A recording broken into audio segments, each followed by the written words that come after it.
सासू माँ की नई सहेली। प्रिया किचन में चाय बना रही होती है और सुमन ड्राइंग रूम में बैठकर मजे से टीवी देख रही होती है।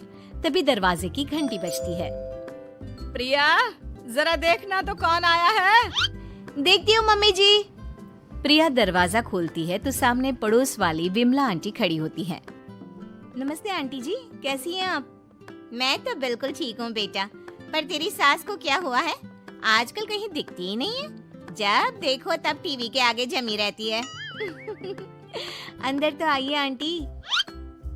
अरे ओ दीपक की अम्मा, कहाँ हो? अरे बिमला, आओ आओ, क्या बात है, बड़े दिन बाद याद आई तुम्हें मेरी। मैं तो हमेशा ही तुम्हें याद करती हूँ, पर तुम ही गायब रहती हो और आजकल तो बाहर भी नहीं आती जाती। तबीयत तो ठीक है ना तुम्हारी? अरे तबीयत को क्या होना है, इस उम्र में तो कुछ ना कुछ लगा ही रहता है। मेरी छोड़ो, तुम ये बताओ कि क्या चल रहा है गली मोहल्ले में। तुम गली मोहल्ले की छोड़ो, चल तो तुम्हारे पड़ोस में रहा है। तुम्हारी नई सहेली आई है। मेरी कौन सी नई सहेली? मैं तो यहाँ बस तुमसे बातचीत कर लेती हूँ या फिर बाजू वाली शर्मा की बहू से दो चार बातें कर लेती हूँ। इसीलिए तो कहा कि तेरी नई सहेली आई है। अब कोई पड़ोस में आया है तो बात तो होनी ही है। कम से कम इसी बहाने हमारा भी एक ग्रुप बन जाएगा। फिर सब मिलकर अपनी बहुओं की शिकायतें किया करेंगे। दोनों हंसने लगते हैं। तभी प्रिया चाय लेकर आती है और सामने टेबल पर रख देती है। दोनों चाय पीती हैं और बातें करते हैं। चलो मैं चलती हूँ, अब कल मिलते हैं। राम राम। अगले दिन प्रिया किचन में कुछ काम कर रही होती है और सुमन आराम से सोफे पर बैठकर मटर छिल रही होती है। तभी डोरबेल बजती है। प्रिया दरवाजा खोलती है तो सामने उनकी नई पड़ोसन खड़ी होती है। जी, आप कौन? मैंने पहचाना नहीं। नमस्ते बेटा, मैं शारदा, आपके बगल वाले घर में अभी 2-4 दिन पहले ही शिफ्ट हुए हैं। ओह अच्छा अच्छा अच्छा, नमस्ते आंटी, अंदर आइए ना आप। देखिए तो मम्मी जी, आज कौन आया है। इतना कहकर प्रिया किचन में चाय बनाने चली जाती है। नई पड़ोसन को घर पे देखकर सुमन थोड़ा हैरान हो जाती है। नमस्ते बहन जी, मैं शारदा, आपकी नई पड़ोसन। अच्छा अच्छा, आप हैं हमारी नई पड़ोसन। आइए आइए, और बताइए कैसी हैं आप? जी बिल्कुल ठीक हूँ। वो दरअसल घर पर छोटी सी पूजा रखवाई थी, बस उसी का प्रसाद देने चली आई। सोचा इसी बहाने नए पड़ोसियों से भी मुलाकात हो जाएगी। ये तो बहुत अच्छा सोचा आपने। सुमन प्रिया को आवाज लगाती है। अरे ओ बहू, जरा चाय पानी का तो आके पूछ लो। ये आजकल की बहुएं भी ना, जब तक बोलो नहीं तब तक कुछ नहीं करेंगी। आई मम्मी जी। प्रिया चाय लेकर आती है। दोनों बैठकर चाय पीती हैं और खूब सारी बातें करती हैं। अच्छा बहन जी, अब मैं चलती हूँ, फिर मिलते हैं। अब तो आना जाना लगा ही रहेगा।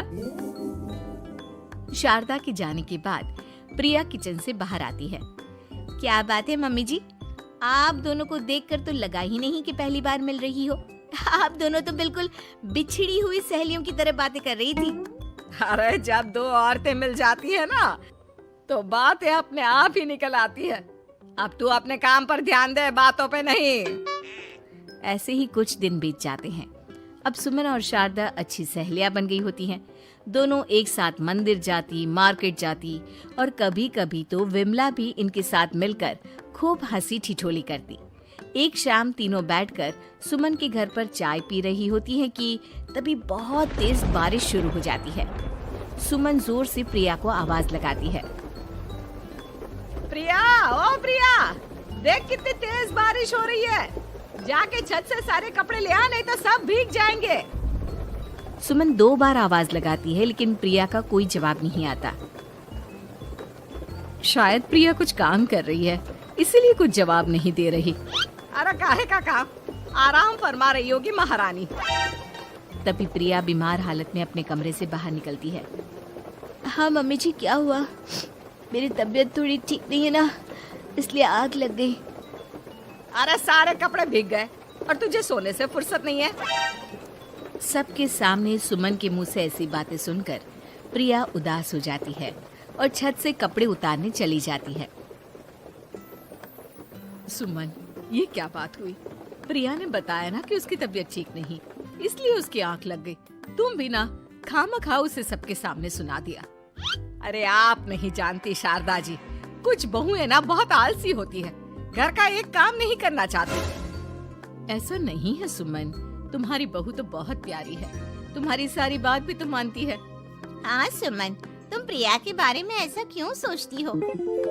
मेरी भी दो बहुएं हैं, लेकिन मैं उन्हें अपनी बेटियों की तरह रखती हूँ। आखिर वो भी तो किसी की बेटियां ही है ना। और अगर तुम ऐसा ही व्यवहार करोगी तो एक दिन प्रिया भी तुम्हारे साथ ऐसा ही बर्ताव करेगी। शारदा और विमला की बातें सुनकर सुमन की तो बोलती बंद हो जाती है।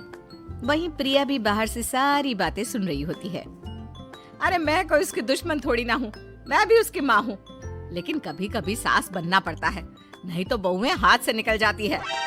देखो सुमन, ये सब सोच का फर्क है। अगर तुम ये सोचोगी तो कभी प्रिया को अपनी बेटी नहीं बना पाओगी। इतना कहकर शारदा और विमला वहाँ से चली जाती हैं और सुमन अकेले बैठकर उनकी बातें सोचने लगती है। अगले दिन प्रिया और दीपक अपने कमरे में बैठकर बात कर रहे होते हैं और सुमन उनके कमरे के बाहर कुछ काम कर रही होती है और उन दोनों की बातें सुन लेती है। दीपक, तुम्हें पता है हमारे पड़ोस में जो शारदा आंटी है ना, बहुत अच्छी हैं। अच्छा, ऐसा क्या हो गया जो तुम्हें वो इतनी अच्छी लगने लग गई? कुछ खास नहीं, बस कल जब मम्मी जी मुझे सबके सामने सुना रही थी तो शारदा आंटी ने मेरा साथ दिया। मैं तो सच में हैरान ही रह गई थी जब उन्होंने मम्मी जी को मुझसे ऐसा बर्ताव करने के लिए मना किया।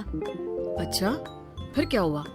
होना क्या था, शारदा आंटी तो मम्मी जी को समझा ही रही थी कि बहू को भी बेटी की तरह ही रखना चाहिए, लेकिन मम्मी जी तो मम्मी जी है ना, उन्हें तो मुझ में हमेशा कमी ही दिखती है। काश मुझे भी शारदा आंटी जैसी सास मिली होती जो मुझे भी अपनी बेटी जैसी समझती। सुमन ये सब सुनकर बहुत उदास हो जाती है और वहाँ से चली जाती है। प्रिया की बातें सुमन के कानों में बार बार गूंज रही थी। उसे बहुत शर्मिंदगी महसूस हो रही थी कि उसने प्रिया के साथ बहुत गलत किया है। अगले दिन सुमन शारदा और विमला को बुलाती है। क्या बात है सुमन, आज तूने ऐसे अचानक क्यों बुलाया? सब ठीक तो है ना? हाँ, सब ठीक है, तुम दोनों बैठो तो सही। तब तक दीपक और उसके पापा भी आ जाते हैं। प्रिया, तुम भी आ जाओ। क्या हुआ मम्मी जी, आपने बुलाया? हाँ प्रिया बेटा, मैं आज सबके सामने तुमसे माफी मांगना चाहती हूँ। मैंने आज तक तुम्हारे साथ बहुत बुरा व्यवहार किया है, लेकिन तुमने कभी भी मेरे साथ बुरा बर्ताव नहीं किया। मुझे अपनी गलती का एहसास हो गया है, हो सके तो मुझे माफ कर देना। प्रिया अपनी सास की बातें सुनकर हैरान हो जाती है, उसकी आंखों में आंसू आ जाते हैं। प्लीज मम्मी जी, आप मुझसे माफी मत मांगिए, मैं भी आपकी बेटी ही हूँ। वैसे एक थैंक यू तो मेरी नई सहेली को भी बनता है, जिसकी वजह से मुझे मेरी गलती का एहसास हुआ। शारदा बहन, आपका बहुत बहुत शुक्रिया जो आपने मेरी आंखें खोल दी। अरे क्या सुमन, तुम भी ना?